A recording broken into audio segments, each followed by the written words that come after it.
우리 세상 속에서 다르게 살아가기. 예, 서론에 적었는데 혹시 기억나나요? 이 말씀이 어디서 언제 보셨는지? 예, 지난주 예배 마무리 결론이었죠. 예, 이 한 주간 사시면서 좀 세상 속에서 다르게 사셨나요? 예, 지난주에 우리가 나그네로서 세상에서 어떻게 살아갈지, 우리가 왕 같은 제사장으로서 또한 이 세상에서 다르게 살아가는 방식들, 또 예수께서 살았던 삶의 방식을 따라서 다르게 살 수 있는 것은 무엇인가? 지난주에 어떤 제도 아래에서 사는 사람들과 하인의 삶, 그리고 전체적인 기본적인 원리들에 대해서 나눴는데요. 우리 세상 속에 살아가면서 우리는 이 세상의 방식을 따라가라고 알게 모르게 많이 요구를 받는 것 같아요. 그렇게 살지 않으면 주변에서 너 왜 그렇게 하니? 우리 옆집에 아이든 어느 학원 다니는데 같이 학원 다니자. 아니면 또 옷을 입는 것도 너 왜 그런 옷만 입냐? 지금 유행은 이런 유행인데 하면서 다양한 방식으로 우리에게 그렇게 어떤 같은 걸 자꾸 요구하는 것 같아요. 특별히 그 청소년들 같은 경우에는 이렇게 굉장히 개성을 강조하잖아요. 근데 겨울이 되면 다 똑같은 유니폼을 입는 것 같은 검정색 그런 것들 입고 왜 그런지 잘 모르겠습니다. 저희 딸도 똑같은 옷을 입고 다르게 살기를 원하지만 뭐 세상이 원하거나 가는 방식을 우리는 알게 모르게 강요당하고 또 그렇게 해가는 것 같아요. 우리가 다르게 살아갈 수 있는 것은 우리 안에 다른 소망과 그렇게 살아갈 이유가 있기 때문인데요. 우리는 지난주에 이어서 오늘은 이 가정과 공동체가 어떻게 다르게 살아가는 것인지에 대해서 함께 좀 나누도록 하겠습니다. 베드로전서 3장 1절부터 10절 말씀을 한 목소리로 함께 읽겠습니다. 시작. 아내가 되니 여러분, 이와 같이 여러분은 자기 남편에게 순복하십시오. 그리하면 비록 말씀에 복종하지 않는 남편일지라도 말을 하지 않고도 아내 여러분의 행실을 말미암아 구원을 얻게 될 것입니다. 그들이 여러분의 경건하고 순결한 행실을 보고 그렇게 될 것입니다. 여러분은 머리를 꾸미며 금붙이를 달거나 옷을 차려 입거나 하여 거치장을 하지 말고 썩지 않는 온유하고 정숙한 마음으로 속마음을 단장하도록 하십시오. 그것이 하나님께서 보시기에 값진 것입니다.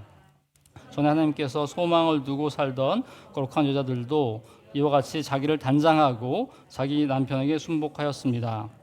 사라가 하나님을 주인이라고 부르면서 그에게 순종하던 것과 같습니다.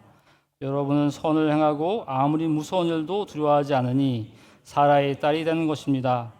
남편 되니 여러분, 이와 같이 여러분도 아내가 여성으로서 자기보다 연약한 그리심을 이해하고 함께 살아야 합니다.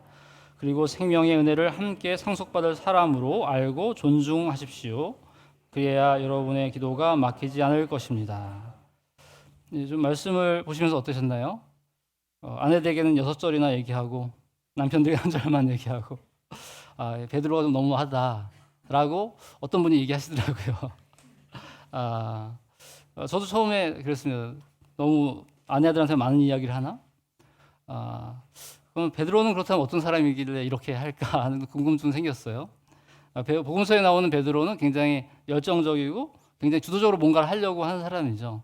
그래서 이렇게 아내들에게 많은 이야기를 할까 하는 생각을 해봤습니다. 그래서 베드로에 대한 가정이 어땠는지 잠시 살펴보고 들어갔으면 좋겠는데요. 베드로에 대한 가정에 대한 말씀은 그렇게 많지는 않습니다. 한 2군데 정도가 있는데 예수님께서 그 세례를 받고 갈릴리에서 사역하시면서 이제 이 가버나움 회당에 가서 귀신을 내쫓아요. 그 다음에 이제 누가복음 4장 38절에 보면 한번 같이 읽어볼까요? 시작. 예수께서 회당을 떠나서 시몬의 집으로 들어가셨다. 그런데 시몬의 장모가 심한 열병을 앓고 있어서 사람들이 그 여자를 두고 예수께 청하였다. 예수께서 그 여자에게 다가서서 굽어보시고 열병을 꾸짖으셨다. 그러자 열병이 물러가고 그 여자는 곧 일어나서 그들에게 시중을 들었다. 여기 보면 뭐 마가복음이나 마태복음에 동일하게 나오는데 저도 전에 읽으면서 왜 여기 장모님이 나오실까 하는 생각이 들었어요.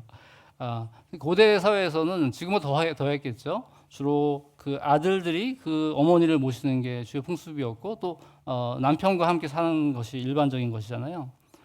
근데 여기 보면 이 시몬의 집에 갔을 때 그곳에 장모님이 계셨다는 거예요. 그러니까 어떤 사정에 있었던 간에 아마 그 시몬의 장인어른 돌아가셨을 가능성이 높은 것 같고, 아들이 못 모실 상황이 됐든지, 어쨌든 베드로는 그 장모님을 모시고 살기로 결정한 것이죠. 그러니까 고대 사회 속에서 이 베드로는 장모님을 이렇게 함께 모시려고 하는 열려 있는 사람이지 않았을까 하는 생각을 해봤습니다. 그리고 또 이 내용들을 보게 되면 그 시몬의 장모가 열병을 앓고 있는데 사람들이 그 여자를 두고 예수께 청해요.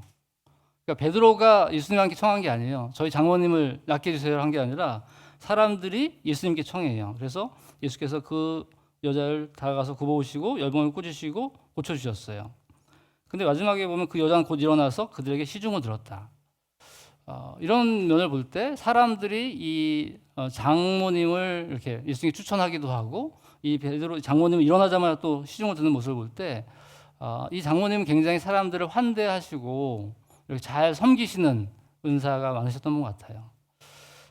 그런 면에서 이 베드로가 또 장모님을 좋아했을 수도 있고 또 많은 경우에 그렇지 않을 수도 있지만 또 이 따님들은 이 장모님, 어머니를 많이 닮잖아요. 그래서 이런 과정 속에서 이 베드로는 어머니와 이 장모님을 존중하고 함께 살아갔던 사람이었겠다 생각을 좀 해봤습니다. 그리고 또 다른 본문은 이제 고린도전서에 나오는 말씀인데 사도 바울이 이제 자기의 권리를 주장하는 면에서 이야기하면서 자기는 주장하지 않는다고 얘기하면서 얘기하죠. 여기 보면 게바라고 돼 있는 말이 바로 베드로의 일죠. 게바처럼 믿는 자매인 아내를 데리고 다닐 권리가 없단 말입니까? 예. 그러니까 이 말씀을 보면 이 베드로는 이 아내를 데리고 계속 이 선교 여행을 가고 있는 거예요. 복음을 전하고 있는 거예요. 그 갈릴리를 떠나서 이제 예루살렘에서 교회를 세우고 그 다음에 안디옥으로 소아시아로 그리스로 로마로 그 과정을 함께 이 아내도 같이 가고 있다는 거예요. 아마 그냥 마음 맞는 그 남자들끼리 막 밤에도 가고 이렇게 할 수도 있었겠지만 여기 보면 그 아내와 함께 하고 있는 모습을 보게 됩니다. 이 모습이 좀 새롭게 들어왔어요. 결국에는 이 베드로는 아내와 함께 다니면서 그가 정말 나그네 삶이라는 것을 철저하게 느꼈을 것 같습니다. 이제는 아내와 함께 가는 거죠. 아내가 갈릴리에 남아 있어서 나는 여행을 마치고 갈릴리로 돌아가서 아내가 가는 게 아니라 그냥 같이 가는 거예요. 그래서 아내와 함께하는 그 여행을 통해서 내가 정말 나그네구나 하는 그러한 그 자기 고백적인 언어가 나온 게 아닌가 생각이 듭니다. 바로 이 베드로는 장모님을 모시기도 했고 이 아내와 함께 복음의 동역자로서 이 삶을 살아가고 있는 것입니다. 이런 가운데 오늘 말씀을 전하는 것입니다. 그리고 이 말씀을 듣는 회중들은 여인들이 굉장히 많았던 것이죠. 더 많은 여인들이 듣기 때문에 그들에게 그 말씀을 하고 있습니다. 오늘 말씀을 앞두고서 지난 우리 5월 달에도 사실 이 부부에 대한 가정에 대한 말씀을 나눈 적이 있었어요. 그래서 그 부분이 생각났는데 그때 잠깐 떠올려 보시면 어떨까요? 당시 그리스 로마 사회 속에서 이 남자들의 권위는 이 가부장적 권위는 굉장히 대단했습니다. 그래서 아내를 내쫓을 수도 있고 자녀를 죽일 수도 있는 그 정도의 권한을 가지고 있는 가부장적인 권위가 있었죠. 그렇기 때문에 그 당시 사회 속에서는 아내들에게 남편에게 순종해라 하는 것은 너무 당연한 이야기였습니다. 그런데 그때 기억하시나요? 에베소서 말씀에 보면 여러분은 그리스도를 두려워하는 마음으로 서로 순종하십시오. 그렇게 순종하라는 말 앞에 하나님 그리스도를 두려워하는 마음으로라는 말이 들어감으로써 그 당시의 질서에 순응하는 것 같지만 다른 메시지가 나온다고 하는 것이죠. 그리스도를 두려워함으로써 순종한다는 것입니다. 근데 오늘 본문에 보면 그와 비슷한 모습이 나와요. 바로 이와 같이라는 표현이에요. 이와 같이 여러분 자기 남편에게 순복하십시오. 순복하고 순종하는데 그렇게 그냥 순종하는 게 아니라 이와 같이 순종하라는 거예요. 근데 우리가 이와 같이라는 말은 주로 언제 사용하나요? 어떤 이야기를 하고 나서 이와 같이 이렇게 하잖아요. 그 앞에 나왔던 말씀이 무엇입니까?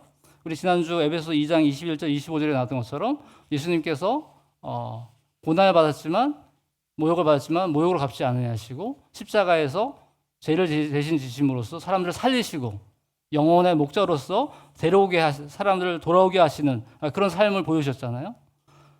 그 고난이 있지만 어려움이 있지만 그 가운데 새로운 삶의 방식을 통해서 사람들을 살리고 영혼을 살리고 하나님께 돌아오게 하는 그 삶의 방식, 그런 삶의 방식과 같이 그런 예수님을 본받아서 순종하라고 하는 것입니다. 그러니까 동일한 당시의 문화에서 아내들에게 순종을 강요하는 것 같지만 그렇지 않고 바로 예수님이 살아가신 그 삶의 모범을 통해서 그 삶의 방식을 통해서 사람을 영혼을 살리는 방식을 통해서 순종하라고 하는 것입니다. 그리고 오늘 본문에 보면 특별히 말씀에 복종하지 않은 남편일지라도 말을 하지 않고 여러분의 행실로 말미암아 구원을 얻게 될 것입니다. 특별히 이 말씀에 복종하지 않은 남편을 강조하는 거예요. 그러니까 믿지 않는 남편들이 많은 있는 거죠. 그러니까 아내만 믿고 남편을 믿지 않는 이런 상황이 굉장히 많았다는 거예요. 이런 상황 속에서 어떻게 그러면 살아야 될까? 말이 아니고 행함으로 하라는 것입니다. 특별히 불신자들에게 대할 때 우리가 하나님의 말씀을 받아들이지 않는데 계속해서 하나님을 믿으면 복이 있고 구원이 있고 이렇게 말로만 자꾸 하면 어떤 말이 돌아오나요? 말만 잘하지 말라. 말로 다 하냐. 이렇게 대응할 수도 있겠죠. 결국 사람들의 변화나 반응은 그 말이 아니라 그 행함으로 하라고 하는 것입니다. 이 가운데서 이제 어떤 당시에 믿음을 가진 그 아내들의 어려움이 묻어나지 않나요? 나는 신앙을 가졌고 이제 나그네로서 새로운 정체성을 가지고 하나님 나라를 꿈꾸고 있는데 아내는 여전히 아내에게 완전한 복종을 요구하는 그런 상황 속에 있는 것이죠. 결국 이 아내는 그 이중 정체성, 나그네라는 이중 정체성에 굉장히 압박을 받고 있습니다. 근데 그때 순종할 때 이와 같이 순종한다고 하는 것은 우리 지난주에 말씀 나눴던 것처럼 자유인으로서 하나님의 종으로서 한다는 것입니다. 내가 왕 같은 제사장으로서 그에게 어떻게 순종할지를 고민한다는 것이죠. 지난번에 왕 같은 제사장에 대해서 말씀을 나누면서 그것은 구약에서 제사장 나라를 얘기하고 있다. 바로 이스라엘을 통해서 주변에 믿지 않는 나라들이 이 이스라엘을 통해서 하나님을 알고 하나님을 예배할 수 있는 민족으로 그 일을 할 수 있도록 이스라엘을 불렀는데 이스라엘이 그것을 망각했다. 이것이 굉장히 큰 패망의 의미라고 얘기했습니다. 바로 우리 그리스도인들도 바로 이 아내가 내가 제사장 나라의 역할을 해서 믿지 않는 남편에게 하나님을 어떻게 전할 것인가 하는 그 기도를 하면서 그 마음으로 행하라 하는 것이죠. 많은 경우에 우리가 어떤 말로 설득하다 보면 그 말에서 말싸움이 생기고 오히려 분쟁이 생기는 경우가 많이 있습니다. 여러분들은 주변의 가족들이나 또 친구들에게 이렇게 하나님을 전할 때 주로 말로 하시나요? 아니면 행위로 하시나요? 오늘의 본문은 그 말로 해서는 힘들다는 거예요. 근데 대부분의 저의 경험도 그렇습니다. 우리가 말로 해서는 사람이 잘 바뀌지 않습니다. 실제로 그 삶의 태도와 변화된 삶을 통해서 그들에게 도전을 주는 것이죠. 그래서 3장 2절에 보면 그들이 여러분의 경건하고 순결한 행실을 보고 그렇게 될 것입니다. 그래서 경건하다라는 얘기는 하나님을 두려워하라, 경외하라 하는 모습인 것이죠. 하나님을 두려워함으로써 순결한 행실을 살아가라는 것입니다. 당시에 이제 로마 시대에는 그 목욕탕 문화가 굉장히 발달했잖아요. 사람들이 그 목욕탕에 와서 굉장히 이렇게 자기 몸을 깨끗하게 하는 것뿐만 아니라 거기서 성적인 문란함들이 일어났습니다. 점점 로마는 부유해졌고 외국에서 많은 노예들을 데려다 놓기 때문에 자기들이 할 일은 별로 없는 것이죠. 그 안에서 자기들이 어떤 성적인 쾌락들이 좀 문란해져 가는 가운데 여성들의 순결이 점점 타락해가는 상황이었죠. 그런 상황 속에서 이런 순결한 행실을 보인다고 하는 것은 당시에 사람들과 구분되는 삶을 한 것입니다. 실제로 그런 구분된 삶을 통해서 그 남편들이 그리스도께로 돌아올 수 있는 그런 계기가 되었다고 합니다. 그런데 이게 2000년 전에 있지만 지금도 2000년이 지난 지금도 여전히 아내만 믿고 남편이 믿지 않아서 그런 어려움과 고통 속에서 아니면 기도하면서 그 남편을 기도하시는 분들이 많이 있는 것 같아요. 그래서 말씀을 준비하면서 한 가정이 생각났습니다. 제가 이름은 밝히지 않고 그 가정의 이야기를 조금씩 좀 소개하려고 하는데요. 그 아내분한테 제가 물어봤을 때 이렇게 믿지 않는 남편과 지냈을 때 무엇이 가장 힘들었을까 물어보니까 영적으로 소통하지 못하는 것이 제일 안타까웠다. 같이 꿈을 꾸고 함께 기도하고 말씀을 나누지 못하는 게 너무 힘들었다. 그러니까 비슷한 꿈을 꿀 수 있는데 같은 꿈을 꿀 수 없다. 뭐 이런 이야기를 했습니다. 그러니까 그런 가운데 같이 마음을 나누기를 원하는데 굉장히 힘들었던 것 같아요. 근데 그 남편분에게 물어보니까 너의 신앙은 인정하지만 나는 가지 않겠다 이렇게 얘기했다는 것이죠. 너의 신앙은 인정해. 너만 열심히 믿어. 난 가지 않을 거야. 그런 상황 속에서 이 자매가 굉장히 좀 힘들었던 것 같아요. 하지만 이 자매가 계속해서 하나님께 기도하면서 어떻게 하면 이 형제에게 복음을 전할 수 있을 것인지를 또 고민했던 것 같아요. 형제는 물어보니까 당시에는 나는 사람들에게 인정을 받는 삶을 살고 있었고 신은 필요하지 않았다. 열심히 내가 살면 되는 것이지. 하지만 그 아내의 모습을 볼 때 그 아내가 그 아이들을 위해서 기도해 주는 모습들, 아이들을 사랑해 주는 모습들, 그런 거 모습을 보면서 그래도 이 아내가 신앙을 갖는 것이 그 가정에 유익하겠구나. 좀 그런 마음이 들었던 것 같아요. 그런데 이런 과정 속에서 형제에게 어려움이 찾아왔습니다. 늘 인정받고 이렇게 승진하고 좋은 일들을 계속 해나가고 있었는데 이제 모든 사방이 다 막히는 상황이 된 거예요. 사방이 다 막히면서 좌절하고 자기 한계를 느낀 거죠. 그때 그런데 그 상황 속에서 이 아내분이 그 상황이 4월달에 생겼는데 1월부터 새벽 기도를 하고 있었답니다.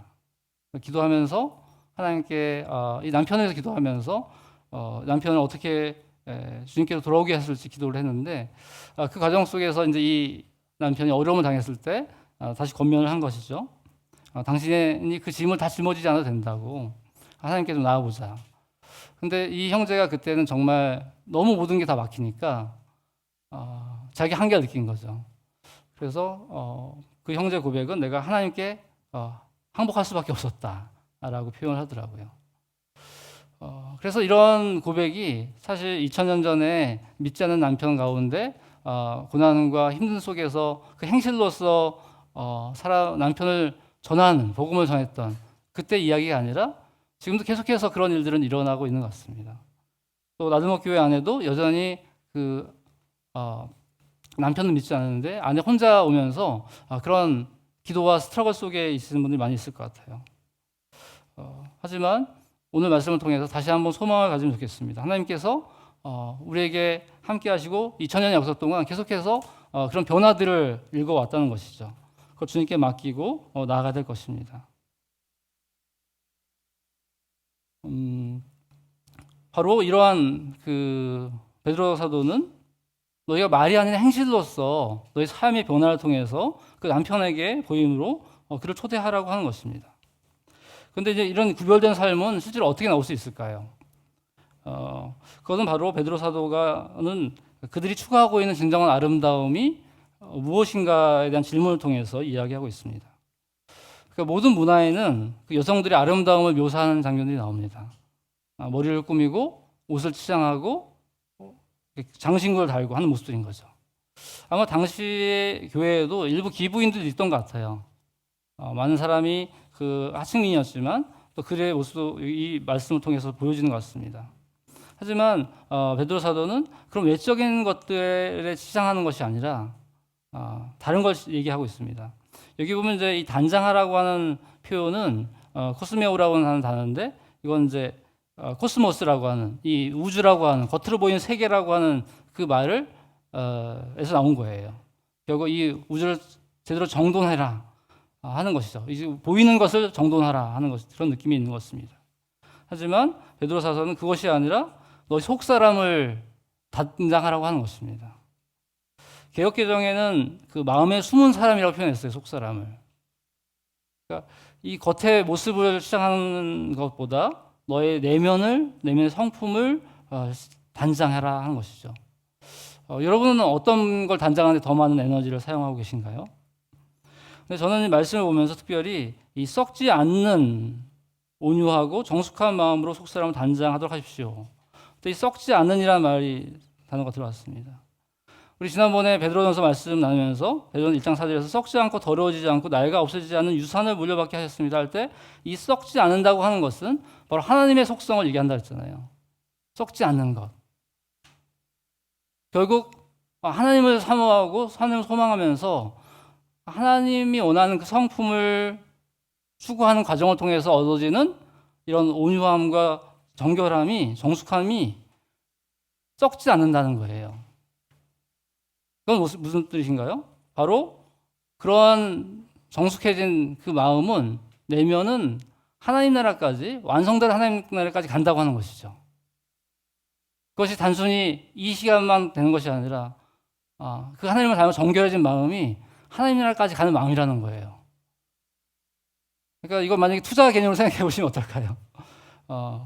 외모를 다듬는 부분은 우리가 나이가 들고 하면 또 많이 힘들어지겠지만 우리 내면을 다듬는 부분은 하나님 나라까지 갈 수 있는, 완성된 하나님까지 갈 수 있는 거라는 것입니다.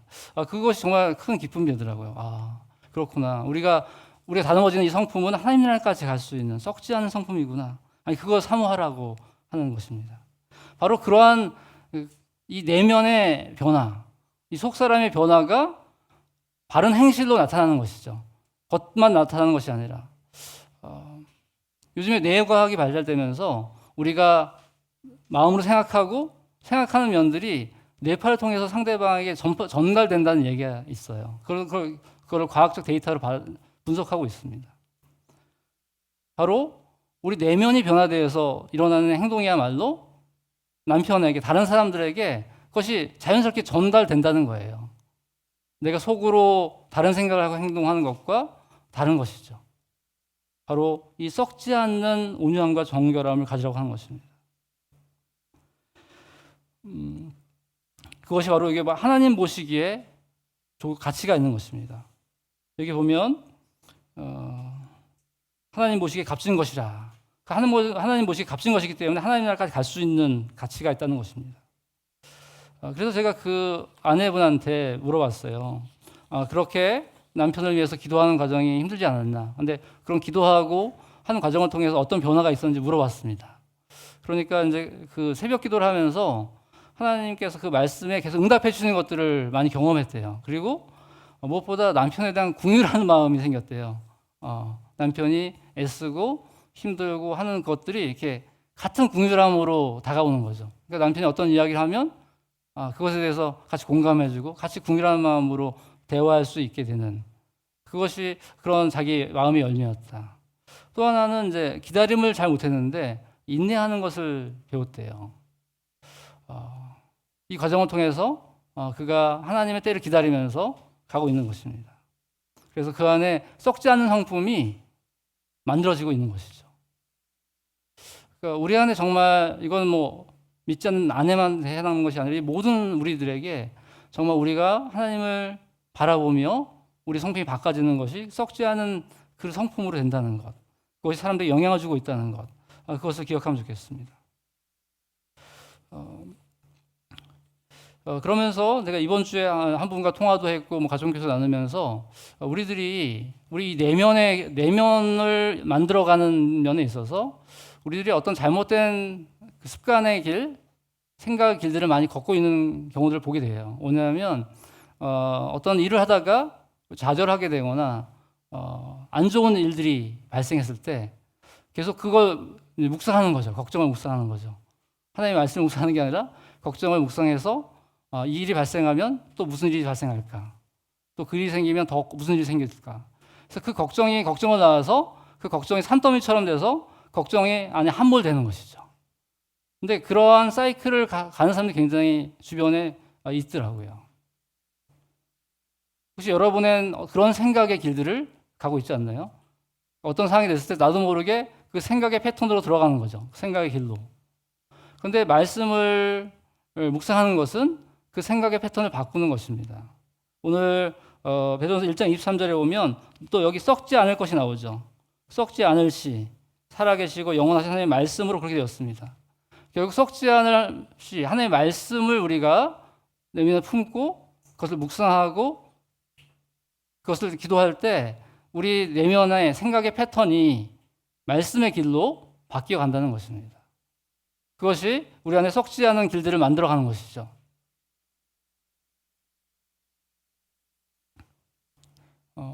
우리는 묵상하는 것을 따로 배우지 않아도 여러분의 삶의 패턴을 생각해 보면 여러분이 걱정을 묵상하는 그 방식에 말씀이 들어가면 될 것입니다.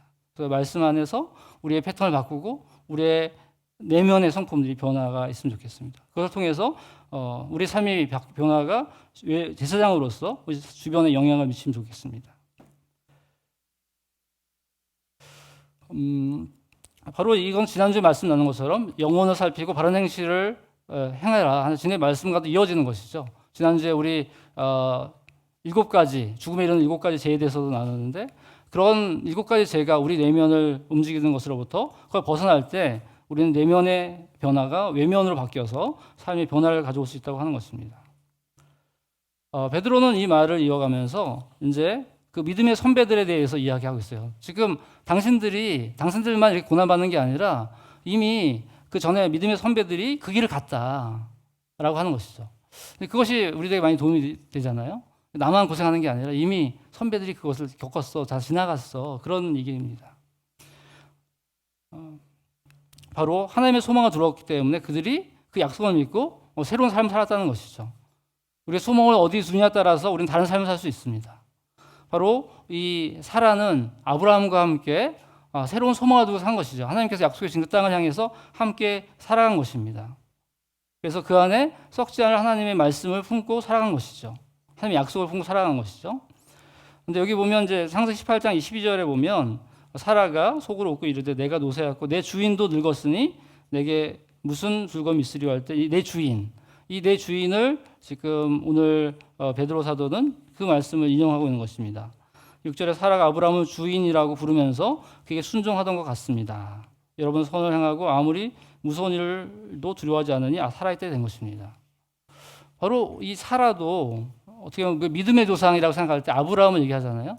그래서 성경에 보면 이제 믿음의 조상은 아브라함이고 또 아브라함의 자손, 오늘 하나님 나라 백성으로 많이 이야기하고 있어요. 근데 오늘 말씀에 보면 그렇게 하나님의 소망을 둔 여인들, 그 거룩한 여인들이 바로 사라의 딸이라고 이야기하고 있습니다. 그러니까 이 사라의 딸이라는 표현도 베드로서밖에 나오지 않죠. 바로 아브라함의 자손과 동일한 말로서 사라의 딸을 사용하고 있는 거예요. 사라의 후손이라고. 그러니까 베드로가 그렇게 이 사라를, 여성들을 존중하고 있는 모습을 보여주고 있습니다. 여러분들도 우리들도 저도 사라의 딸과 아들, 사라의 후손이 될 수 있는 것이죠. 그래서 오늘 말씀을 좀 앞부분에 보면서 우리가 이 본문을 통해서 이렇게 여성에게만 복종을 요구하느냐, 그것이 아니라는 부분을 좀 여러 가지를 통해서 말씀드렸는데요. 여기 보면 이 소망을 준다고 하는 부분 잠깐 말씀 더 나누면 이 소망을 준다고 하는 것은 우리에게 지금은 보이지 않지만 앞에서 하나님께서 무엇을 할지를 바라보고 가는 것이잖아요. 여러분들이 그런 소망이 무엇인지 좀 봤으면 좋겠습니다. 아까 남편을 오랫동안 믿음의 길로 인도했던 그 아내분은 이렇게 얘기했습니다. 꼭 꿈을 잃지 말았으면 좋겠다. 사람들에게 남편이 믿지 않는데 혼자 믿음 생활하는 아내들을 위해서 꼭 꿈을 잃지 마세요. 전해주고 싶다며 이렇게 울먹였어요. 그러니까 자신의 상황이 기억이 났던 것 같습니다. 꿈을 꾸는 것을 포기하지 말아라. 하나님께서 그것을 이루실 것이다. 그런데 이제 그 시간이 10년이라는 시간이 걸렸다고 하더라고요. 그러니까 결코 짧은 시간은 아니었습니다. 그래서 또 다른 이제 어떤 다른 분한테 통화를 해봤는데 믿지 않는 남편을 가지고 있는 믿음의 요정 속에 있는 사람을 통해봤는데 그 10년이라는 얘기를 듣고서 이런 얘기를 하더라고요. 저는 이제 그럼 한 5년만 기다리면 되겠네요. 예, 그만큼 여전히 지금도 믿음의 여정 속에서 스트럭하시는 분들이 많이 있는 것 같아요. 그래서 우리가 주변에서 우리 가정교회나 주변에 그 믿지 않는 남편을 둔 아내들을 좀 같이 격려하면 좋을 것 같아요. 같이 그 여정을 갈 수 있도록. 바로 이 당시에 이 고대 1세기에 이 아내들에게 베드로는 그 믿음의 행실을 통해서 삶의 변화를 통해서 살아갈 것을 권면합니다.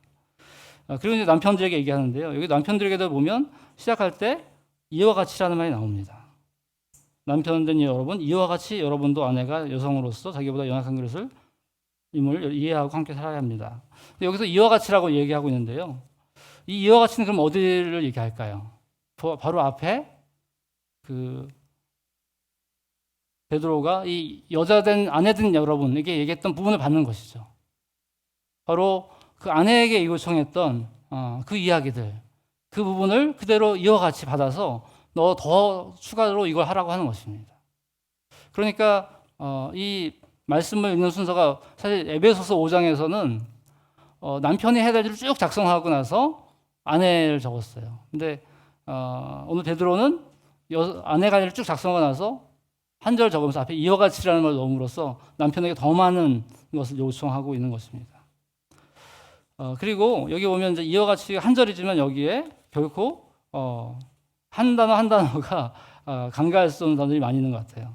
특별히 여기만 이해해야 된다는 걸 얘기하고 있어요. 여성으로서 아내를 여성으로서 이해하고 자기보다 지극히 연약한 그릇으로 이해하라고 하고 있습니다. 이해해라. 개혁기적인 지식을 가져라라고 하고 있습니다. 저도 이 부분이 참 많이 다가오더라고요. 우리가 함께 아내랑 살면서 많은 분들이 결혼 생활하면서 이 아내를 여성으로 생각하지 않고 그냥 애기 엄마, 집사람 이런 표현을 쓰기도 하는데 여성으로 대우하지 않는 경우가 많이 있잖아요.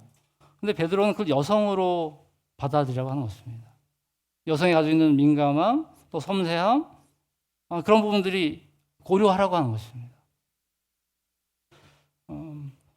저는 이제 딸이 둘이 있는데 그래서 여성에 대해서 많이 알고 갔지만 여전히 여성을 더 이해해야 되는 것 같습니다. 이제 아내가 상담을 하는데 그 사람들한테 그런 얘기를 하더라고요. 제가 부부 생활에 어려움을 겪었기 때문에 그게 지금 상담에 도움이 된다. 네, 저는 우리가 그렇게 어려운 적 있었나? 뭐, 네, 저도 약간 어려움이 있었지만 그 정도는 아니었다고 생각하는데, 네, 제가 느끼는 것과는 다른 어려움을 여성들은 겪고 있는 것이죠. 네, 그렇습니다. 그러니까 아내를 여성으로서 가지고 있는 남자와 나와 다른 그 섬세함과 어려워하는 점이 무엇인지를 볼 필요가 있다는 것이죠. 그리고 자기보다 연약한 그릇으로 또 이해하라는 것입니다. 이 부분은 다른 것보다 이 그릇이라는 표현을 사도 바울도 인간의 몸을 보잘것없는 이제 그릇으로 비유하기도 했는데, 그러니까 이 몸이 연약하다는 거예요. 그러니까 체력적으로 지금 여성들이 헬스도 하고 더 건강하신 분도 있겠지만 일반적으로는 남편들이 더 무거운 짐을 들잖아요. 그런 걸 얘기하는 거죠. 바로 그 연약한 그릇이라는 걸 알고 그게 육체적인 면도 있고 정서적으로도 더 섬세하신 것 같아요. 일반적으로. 요즘에는 이제 이 젠더 성 감수성 때문에 이거는 여성은 이렇다라고 딱 표현하기가 되게 어렵네요. 그런데 일반적으로 그렇다는 얘기입니다. 예. 근데 정말 더 섬세하고 더 예민하신 부분들이 있죠. 그래서 그런 부분들을 고려해서 바로 이 베드로는 아내를 이해하고 대하라고 하는 것입니다. 그때 소통이 더 진정한 소통들이 일어나는 것 같아요. 그러면서 또 존중하라고 얘기하고 있어요. 아까도 말씀드렸지만 당시 사회에서는 이 남자의 권위가 굉장히 강했죠. 그 남자가 집안의 가부장으로서 모든 걸 결정할 수 있는 상황이었습니다. 그러면서 그 존중하라는 글 앞에 보면 그 생명의 은혜를 함께 상속받을 사람이라고 나오고 있어요. 그러니까 남편의 권위가 높았기 때문에 상속이라는 주제에 있어서는 아내는 끼줄 자리가 없었죠. 당연히 상속은 남자에게만 일어나는 일이었던 것이죠. 그런데 여기 하나님의 생명 은혜를 함께 상속받을 사람이라고 얘기하는 거예요. 이 세상의 문화는 남자만 상속이 가능하지만 이 하나님 나라의 생명, 하나님 나라를 누리는 우리는 함께 상속받은 사람이라는 생각을 가지고 있는 것입니다. 그러니까 새로운 것을 얘기하고 있는 것이에요. 어떻게 보면 좀 파격적인 이야기인 거죠. 함께 상속을 받는다는 것을. 바로 하나님을 통해서 새로운 기준이 생긴 것입니다. 이렇게 베드로가 얘기했던 여성을 존중하고 아내를 존중하는 이런 문화들이 실제로 역사적으로 그리스도의 삶 속에서 녹아 들어갔던 것 같습니다. 그래서 주 200년, 300년이 지나면서 지난번에 말씀드렸지만 로마가 대박해를 한 10번 정도 시행을 하는데 그 가운데서 기독교가 살아남아요. 그리고 이 그리스도인 여성들이 더 많아지는 일이 생겼다고 합니다. 왜냐하면 당시에는 그 딸을 낳을 때, 둘째 딸을 낳았을 때 둘째 딸부터는 이 아버지가 이 딸을 버리라고 할 수 있는 권한이 있었대요. 그래서 이 너무 안타까운 일이지만 둘째 딸은 버려지기도 하고 그걸 누군가 데려다가 종으로 삼기도 하고 그러다 보니까 그리스도인 가정에서는 그 딸을 다 잘 키운 거죠. 믿음의 자녀로 키운 것이죠. 그래서 점점 이 그리스도인 여성들이 많이 생긴 것입니다. 그 믿음의 여성들이 점점 생겨가는 것이죠. 결국 이런 과정을 통해서 로마가 바뀌어가게 되죠. 이런 작은 말씀이지만 여성을 존중하고 그들을 하나님의 나라를 함께 상속받은 사람을 여기는 이런 마음이, 삶의 태도가 그런 삶의 결과들을 낳는다고 하는 것입니다. 우리가 함께 살아가면서 이렇게 하나님 나라 백성으로 살아가는 이런 삶의 모습들이 지금은 미약한 것 같지만 이런 삶의 모습들이 계속해서 이어진다면 그런 열매를 우리에게도 변화를 이루는 열매를 맺을 수 있을 것입니다. 그러면서 기도가 막히지 않게 하라고 얘기하고 있습니다. 기도의 정의가 무엇이죠? 하나님과 소통하는 것, 하나님과 대화하는 것이죠. 그러니까 아내와의 관계를 이야기하면서 기도가 막히지 않게 하라고 하고 있습니다. 많은 사람들이 부부싸움을 하고 나서 기도가 안 되는 경우를 참 많이 하는 것 같아요. 부부싸움뿐만 아니라 모든 마찬가지죠. 친구와 싸워도 사실은 그런데 저 역시도 이렇게 참 부부싸움을 하고 나면 모든 게 안 되더라고요. 그래서 먼저 빨리 화해하려고 애를 쓸 수밖에 없는 것들을 경험하게 되는데 바로 이 기도가 막히지 않게 하는 것은 부부 관계가 하나님과의 관계에 굉장히 중요하다는 것이죠. 또 이건 더 나아가서 친구와의 관계나 공동체와의 관계가 하나님과의 관계에 굉장히 중요하다는 것입니다. 그러니까 기도가 막히거든요. 기도가 막힌다는 얘기는 하나님과의 관계가 막힌다는 것이고 하나님으로부터 소통이 잘 안 된다는 거예요. 그래서 우리 공동체 안에서 이 관계 안에서 서로 소통하는 게 중요합니다. 그런데 그 가정교회를 하다 보면 이렇게 이제 한 형제가 자기 삶을 나누죠. 그러면 삶을 나누고 나면 옆에 있던 아내가 얘기하죠. 당신이 그런 생각하고 있었어? 예. 그런 경우가 종종 있죠. 저도 그렇게 될 때도 있었고 그만큼 우리가 삶 속에서 바쁘다 보면 자기의 신앙에 대한 고민까지 얘기를 못하는 경우들이 있어요. 그래서 그러한 그 기도가 막히지 않게라는 얘기는 소극적인 명령이지만 반대로 적극적으로 한다면 부부가 함께 더 기도하라는 말씀도 되는 것이죠. 부부가 함께 내 신앙적인 고민들, 마음의 여정들을 고민을 나누고 기도하는 관계가 되라고 하는 것입니다. 하나복의 한 교회에서는 풍삼기를 할 때 부부가 풍삼기를 하는 교회가 있어요. 늘 동일하진 않지만 이제 부부가 부부를 풍삼기를 하면서 좋은 경우는 이제 좀 전에 얘기했던 그런 상황이 발생하는 거죠. 당신이 그런 생각을 하고 있었나? 그러니까 신앙적인 고민들을 이 풍삼기를 하면서 부부가 하다 보니까 그 안에 같이 나눌 수 있다는 거예요. 같이 나누다가 어느 때가 되면 형제는 형제끼리, 자매는 자매끼리 하기도 하고 근데 이렇게 하게 되면 시간이 굉장히 오래 걸리겠죠. 근데 나름대로 의미는 있는 것 같습니다. 저희 교회에서 어떻게 한번 시도를 해볼 수 있을까 한번 고민하게 되는데요. 또 하나 케이스는 결혼을 준비하면서 동일한 시점에 이제 같이 풍삼기를 시작하는 거예요. 실제로 케이스가 있었는데 동일한 시점에 1월 달에 같이 시작을 해서 함께 풍삼기를 따로따로 하는 거죠. 따로따로 풍삼기를 하면서 이 결혼을 준비하는 커플들은 함께 만나서 풍삼기 할 때 나눴던 얘기를 함께 나누는 거예요. 그래서 함께 기도하는 관계가 되는 거죠. 결혼을 준비하는 것이 그냥 예물을 준비하는 것이 아니라 우리 마음을 준비하고 함께 영적인 공동체가 돼서 함께 꿈꿀 수 있는 걸 준비할 수 있는 과정이 될 수 있는 것 같습니다. 그래서 오늘 이 가정을 이루는 말씀을 통해서 이 베드로 사도를 통해서가 결국에는 이 아내와 남편이 서로 하나님 안에서 한 상속자로서 함께 기도의 공동체가 되라는 권면으로 마무리하고 있습니다. 그러면서 마지막으로 다시 권면을 합니다. 이제 이 마지막으로 말합니다. 여러분은 이렇게 시작하죠. 이것은 이제 모든 공동체에 대해서 얘기하고 있어요. 우리 앞에 지난주 말씀을 통해서 우리 어떤 이 국가 시스템 안에 있는 권위 아래 있는 사람으로서 하인으로서 얘기했다면 오늘 보면 앞에 아내와 남편들에서 얘기하고 나서 이제 공동체 전체에 대해서 이야기하고 있습니다. 신령한 집으로 지어져가는 왕 같은 제사장으로 살아가는 우리 이 공동체 전체에 대해서 무엇을 이야기하고 있나요? 8절부터 12절 말씀을 함께 읽겠습니다. 시작. 마지막으로 말합니다. 여러분은 모두 한 마음을 품으며 서로 동정하며 서로 사랑하며 자비로우며 겸손하십시오. 악을 악으로 갚거나 모욕을 모욕으로 갚지 말고 복을 빌어 주십시오. 여러분을 하여금 복을 상속받게 하시려고 하나님께서 여러분을 부르셨습니다. 생명을 사랑하고 좋은 날을 보려고 하는 사람은 혀를 다스려 악한 말을 하지 못하게 하며 입술을 닫아서 거짓말을 하지 못하게 하여라. 악에서 떠나 선을 행하며 평화를 추구하며 그것을 쫓아라.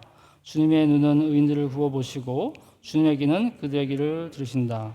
그러나 주님은 악을 행하는 자들에게서는 얼굴을 돌리신다. 아멘. 바로 8절 말씀을 통해서 새로운 삶의 방식을 이야기하겠습니다. 공동체에서. 여기서 한 마음이라고 하는 부분은 NIV에서는 harmony with one another, 그다음에 KJV에서는 all of one mind라고 하고 있습니다. 그러니까 서로 하나가 돼야 되는데 공동체가 어떻게 하나가 될 수 있습니까? 우리 지난번에 말씀을 생각해 보면 예수 그리스도가 모퉁이 돌과 머릿돌 대신 그 예수님을 통해서 그 예수 그리스도를 통해서 함께 서로 조화를 이루고 하나가 될 수 있다고 하는 것이죠. 근데 공동체 안에서 우리가 함께 첫 번째 가져야 될 것은 우리가 그리스도를 통해서 함께 기어져가는 자들이다. 그래서 우리가 이 가운데 서로 조화를 이루어내는 것이다. 조화를 이룬다는 건 무엇일까요? 어떤 사람이 약해 보이면 거기 힘을 더해줘서 더해주고 또 그 마음에 부족함이 있으면 그걸 채워주고 하는 그 과정을 통해서 조화를 이루고 한 마음을 이뤄가는 것 아닙니까? 제일 첫 번째 갈 것은 결국 우리가 하나의 예수 그리스도 통해서 이루어진 하나의 공동체라고 하는 것으로부터 시작된다는 것이죠. 그리고 이제 동정이라는 부분은 사실 여기는 함께 고통을 받는다는 의미가 있어요. 헬라 원어로 함께 고통을 받는다. 그 이 고통에 해당되는 그 헬라에 보면 파스코라는 표현이 있는데 그건 바로 그 예수님의 순환과 고난을 의미할 때 이 파스카라는 단어를 사용하거든요. 그러니까 고통을 함께 받는다. 이 동정이라고 하는 것은 우리가 함께 고통 가운데 있는 사람들이구나. 그리고 예수께서 그 고통 가운데 고통을 지나셔서 십자가 이후에 부활을 경험하셨던 것처럼 이 고통을 당하고 있지만 우리 함께 고통을 당하면서 이걸 이겨내자. 예수께서 그것을 넘으셨던 것처럼 함께 이겨낼 수 있는 자들이다. 그래서 상대방의 고통에 함께 공감할 수 있는 부분이 굉장히 중요한 것 같습니다. 결국에 내가 고통당하고 있는데 내 이야기를 할 사람이 없을 때 우리는 좌절하게 되죠. 그 고통 앞에 함께 아파할 수 있는 것, 그리고 함께 예수님의 고통을 생각하며 함께 기도할 수 있는 것, 그것이 바로 동정입니다. 사랑은 영어에서는 love as brothers, 형제로서 사랑하라는 것인데요. 여기 이제 이 세번역에서는 서로 사랑하라라고 하고 있습니다. 이 말씀의 전체적인 분위기는 마지막으로 이렇게 얘기하는 걸 볼 때 예수님께서 제자들에게 마지막으로 세족식을 하시고 나서 내가 너희를 사랑한 것 같이 너희도 서로 사랑해라 했던 그런 마음인 것 같아요. 너희가 하나 되어서 서로 사랑하라. 바로 그런 마음을 담아서 베드로는 그 예수님의 사랑을 받아서 우리가 형제로서 사랑하고 서로 아끼자라고 얘기하고 있습니다. 결국 하나님의 사랑하는 것이 우리 공동체 안에서 어떻게 나타내고 있는가. 결국 그 사랑은 예수님처럼 어떤 희생이나 어떤 그 사람들의 마음을 살피는 것이나 그 구체적으로 나타날 수 있을 것입니다. 자비는 영어의 컴패션으로 나오고 있는데 이 자비는 이제 약간 공감에 더 가까운 것 같아요. 공감하는 것. 아까 고통은 우리가 어떤 삶의 고통이라면 여기는 자비의 마음은 그 사람의 감정과 상태를 함께 공유하는 것입니다. 그래서 그들의 감정이 고통 가운데 있을 때, 아니 그 감정이 상함이 있다거나 슬픔이 있다거나, 그럼 슬퍼하는 것에 대해서 함께 슬퍼할 수 있는 것, 함께 우는 것에서 함께 울 수 있는 것, 그러한 것을 얘기하고 있는 것이죠. 그의 마음을 함께하면서 그의 마음 가운데 하나님이 임할 수 있도록 공감하는 게 중요한 것 같습니다. 우리가 사람을 변화시키려고 할 때 사람은 변화되지 않는 것 같아요. 우리가 변화할 수도 없고. 그런데 먼저 할 부분은 바로 그의 공감하는 것부터 시작되는 것 같습니다. 공감해서 그의 같은 마음의 자리에 들어갈 때 그의 마음이 열리기 시작하고, 그래야지 그 다음에 하나님의 말씀을 같이 사모하게 되고 나아갈 수 있게 되는 것이죠. 겸손은 낮아지는 것입니다. 바로 예수님께서 낮아지셔서 그의 눈높이를 맞춰주셨던 것처럼 겸손함에 그 상대방 아래 들어가서 그에게 맞게 우리가 대할 때 겸손이 이루어질 것입니다. 사실 이 겸손이라고 하는 부분은 인간관계에 있어서 되게 중요한 요소 같아요. 우리가 교만한 사람에게는 사실 마음을 열기가 어렵습니다. 공동체 안에서 그 겸손함으로 소에게 다가가시기 바랍니다. 그리고 얘기하는 부분은 9절인데요. 악을 악으로 갚거나 모욕을 모욕으로 갚지 말고 복을 빌어 주십시오. 성경에 보면 눈에는 노, 이에는 이라는 말이 나옵니다. 이 말씀은 당시에 함무라비 법전에서 나왔던 건데 동해보복이라고 해서 동일하게 눈에는 눈, 이에는 이라고 대해서 복수하라고 하는 것입니다. 그래서 저는 처음에 이 말씀, 눈에는 이에는 이라는 걸 보면서 그게 뭐야? 라고 생각했었어요. 어렸을 때는. 근데 시간이 지나면 지날수록 이게 인간의 그 악함과 이 복수하는 복수심을 제어하는 법이구나. 우리가 수치를 생각한다면 오라고 하는 상처를 받으면 우리는 상대방에게 어떻게 하나요? 5가 아니라 7, 8, 10을 주죠. 그래서 제가 가끔 우리 두 딸아이가 싸울 때 이 비유를 많이 합니다. 너의 상처가 네가 이거에 대해서 동생에게, 언니에게 이야기할 때 동일하게 5로 갈 수가 없다. 되게 어렵죠? 근데 그거 잘 이해를 못 하더라고요. 그래서 그래서 같이 이야기한 적이 있었는데, 저도 그런 것 같아요. 내가 어떤 상대방으로부터 뭔가 받았을 때 그걸 동일하게 수치를 재서 5만큼 돌려줄 수가 없죠. 그래서 예수님께서는 그렇게 동해보복이 아니라 새로운 얘기를 하시잖아요. 마태복음 5장에 보면 내가 너에게 말한다. 너희는 원수를 사랑하고 너희를 박해하는 사람을 위하여 기도하여라. 바로 그 마태복음 5장 44절의 말씀을 베드로 사도는 오늘 말씀을 통해서 이야기하고 있는 것입니다. 악을 악으로 갚거나 모욕을 모욕으로 갚지 말고 복을 빌어 주십시오. 결국 동해보복복으로는 동일한 결과밖에 나오지 않고 인간은 동해보복복처럼 일상의 삶 속에서 그렇게 실현할 수가 없어요. 법정으로 가지 않는다, 법정으로 가더라도 그렇게 되기 어렵죠. 그런데 우리 인간관계에서 일어나는 그 상처와 아픔에 있어서 오늘 말씀을 통해서 오히려 복을 빌어주라고 하는 것입니다. 세상과 다르게 예수님의 방식대로 가라고 하는 것입니다. 이 복을 빌어준다는 건 무엇일까요?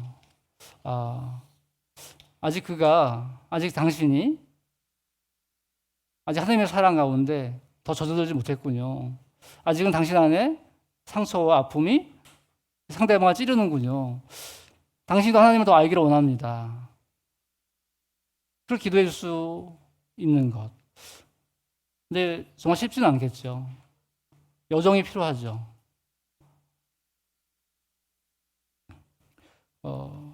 제가 아는 어떤 공동체에서 한 2, 3년 전에 큰 고통이 있었던 것 같습니다. 그래서 그 고통 가운데 그 회복하는 과정이 굉장히 오래 걸렸는데, 그 회복하는 과정을 보면서 많이 배우게 됐던 것 같아요. 바로 양쪽이 서로를 처음에는 이렇게 서로를 헐뜯는, 서로를 비난하는 모습이 보였어요. 근데 서로 분리해서 이제 각자 있으면서 계속 옆에서 돕는 사람도 있었습니다. 그 상처와 아픔을 만져주고 위로해주고 서로가 서로 비난하지 않는 그 시간도 있었어요. 그 시간을 지나고 옆에서 사람들을 격려하고 위로하고 사랑하는 가운데 그 마음 가운데 이제 하나님을 볼 수 있는 여유가 생기기 시작했어요. 그리고 그때서야 조금씩 마음이 열리기 시작했습니다. 시간이 필요하더라고요. 그런 비난 속에 있을 때는 기도도 안 되고 말도 안 나오고, 하지만 잠깐 멈춰서 비난하고 목욕하는 걸 멈추고 사랑 가운데 품는 경험을 할 때, 그때서야 하나님은 어떻게 생각하실까라는 그런 기도가 시작되는 것이죠. 그래서 그 시간이 지나고 나서 결국 서로가 서로에게 복을 빌어줄 수 있는 관계가 됐던 것이죠. 사실 이 구절에서 악을 악으로 갚거나 모욕을 모로 갚지 말고 복을 빌어주십시오 할 때, 그 모욕을 갚지 말고와 복을 빌어주십시오 그 단어와 단어의 사이는 6개월, 1년이라는 3년이라는 그런 시간이 걸릴 수 있다는 것입니다. 그러니까 이 말씀을 그냥 강압적으로 너는 그리스도이니까 무조건 그런 비난과 고통 속에 있어라도 복을 빌어줘라고 하는 것이 아니라, 아까 나왔던 것처럼 같이 동정하고 함께 자비하는 마음으로 그 고통 속에 있을 때 그 시간이 지나야지 복을 빌어주게 된다고 하는 것이죠. 그러면서 사도 바울은 이 복을 상속받는 삶의 축복에 대해서 이야기하고 있습니다. 여러분으로 하여금 복을 상속받게 하시려고 하나님께서 여러분을 부르셨습니다. 이 복이라고 하는 것은 하나님 나라의 복, 하나님과 함께하는 복인데, 하나님 나라에서 완전히 이루어질 것이죠. 하지만 이 세상에서는 하나님과 함께하고 동행하는 그 복이 있는 것입니다. 그 복을 살면서 이 세상 가운데 어떻게 살아가라고 하냐 할 때 두 가지만 간단하게 말씀드리면, 우선 말의 차원으로부터 나옵니다. 혀를 조심하라고 하는 것이죠.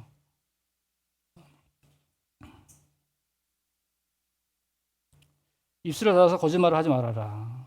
악한 말을 하지 못하게 하며, 결국 우리가 관계를 깨트리는 것은 이 말을 통해서 하는 경우가 굉장히 많은 것 같아요. 특별히 부부싸움 하다가 이 말 잘못해가지고 몇 개월 동안 고생하고 힘든 경우도 있고요. 친구들도 마찬가지죠. 친구들도 화나서 했던 말, 결국 그 화나서 하는 말 때문에 그 관계가 깨어진 경우가 많습니다. 말을 만약에 뱉었다면 빨리 사과를 하는 게 좋겠죠. 두 배는 행위 차원에 나옵니다. 행위 차원은 바로 선과 화평을 추구하라고 하는 것입니다. 선과 평화를 추구하라고 하는 것이죠. 하나님께서는 악인을 심판하시고 공의를 이루십니다. 의인의 길을 들어주신다고 하는 것이죠. 평화를 이룬다고 하는 것은 결국 그 공의가 전제되어야 되는 것이죠. 복음과 사항에 보면 이런 평화에 대한 여러 기사들이, 아티클들이 나오는데, 거기에 중요한 요소는 공의입니다. 그러니까 이 괴롭힘을 당하고 악함, 이런 괴롭힘을 당하는 사람들이 그 안에서 공의가 이루어지는 걸 봐야지만 평화를 누릴 수 있게 되는 거예요. 그렇기 때문에 예수께서도 이 땅에 오셔서 그 공의를 이루시는 것이죠. 그리고 그런 잠시 동안의 평화를 지나서 완전한 평화, 결국 샬롬의 평화를 추구하라고 하는 것입니다. 예수께서 오셔서 이 잠시적인 평화를 확보하고 계시지만, 그거부터 시작됐지만, 그 이후에서 완전하게 이루어질 하나님의 사랑과 공의가 이루어지는 그 평화를 추구하러 가는 것입니다. 그 말씀을 이 사도 베드로는 시편 34편 말씀을 그대로 거의 인용했어요. 이 사도 베드로가 이 시편 34편을 왜 이렇게 통째로 인용했을까 하는 생각을 해봤습니다. 그러니까 시편을 묵상하면서 이 말씀을 보면서, 와, 언제 우리가 이런 나라를 맛볼 수 있을까, 그런 기대를 하지 않았을까요? 이제 사도 베드로는 이 흩어진 나그네들에게 편지를 쓰면서 이 시편 34편을 인용하면서, 이제 그 복을 우리가 이 땅에서 상속받고 누릴 수 있다고 하는 것을 시편 34편을 이용해서 그 노래를 함께 하자고 이야기하는 것이죠. 우리는 이 세상 속에서 이 세상의 방식대로 살라고 계속 요청하는 세상 속에 살아가고 있습니다. 그 세상 속에서 우리는 어떻게 다르게 살 수 있을까요? 바로 하나님을 따라 사는 그 나그네 삶의 기쁨, 왕 같은 제사장으로서 예수 그리스도께서 행하시는 삶의 방식이 진정으로 사람들을 회복하고 사람들을 살리는 것이라고 하는 확신. 그래서 우리가 서로가 서로를, 가정과 공동체를 세우며 살아갈 때 새로운 평화의 나라를 누릴 수 있다고 하는 그 소망과 기쁨이 있을 때 살아가 가능할 것입니다. 그리고 아까 한 부부의 이야기, 그 10년이라는 시간을 거쳐서 함께 신앙생활하면서 함께 꿈꾸고 함께 어려운 고통이 있을 때 함께 기도하고 그런 기쁨을 누렸던 것처럼, 하나님을 향한 소망을 향해서 나갈 때 그것이 우리 안에서, 우리 인생을 통해서 그것이 일어나가는 기쁨을 맛보고 또 그걸 기대하며 살아가는 것, 그것이 우리의 나그네로서 가정과 공동체를 이루며 꿈꿔야 될 것이라 생각됩니다. 잠시 좀 말씀 생각하면서 기도하겠는데요. 오늘 말씀 가운데 첫 번째로 잠시 기도할 것은, 우리 전체적으로 함께 기도하고 싶은 부분은 내 안에 우리 내면을 난 어떻게 단장하고 있는지, 내 생각의 길들은 어떻게 나가고 있는지, 어떤 문제 속에서 내 생각의 길들은 어떤 루트를 향해서 어떤 패턴으로 이동해 가고 있는지를 돌아보면서 그것에 하나님의 말씀이, 썩어지지 않은 하나님의 말씀이 들어와서 그 말씀의 패턴이 나의 길이 될 수 있도록, 생각의 길이로 바뀌어갈 수 있도록 먼저 기도하겠습니다.